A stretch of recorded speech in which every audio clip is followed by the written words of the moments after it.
ဒီနေ့တော့ရခိုင်ငပီတုံဆက်ဆက်လေးနဲ့ငနီတူချောက်ချင်ငဆက်တို့လေးသွတ်စားဖြစ်ပါတယ်ခင်ဗျာ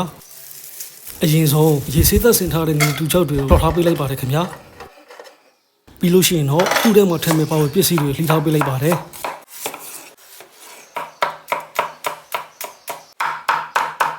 ပြီးလို့ရှိရင်တော့ငနီတူချောက်ရဲ့ခုနလှီထားတဲ့ပစ္စည်းတွေရဲ့ရခိုင်ငပီတောင်းရဲ့တံမြာသီးရဲ့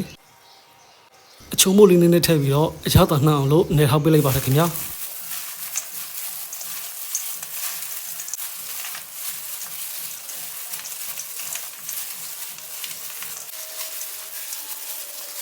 အချားတာနှံ့အောင်လို့နေထောက်ပြီးပြီဆိုလို့ရှိရင်တော့မြည်ကြည့်လိုက်မယ်အဆင်ပြေပြီဆိုလို့ရှိရင်တော့အရန်ကိုစားလို့ကောင်းတဲ့ငနီတူတုတ်ချင်ငဆက်လေးရပါပြီခင်ဗျာ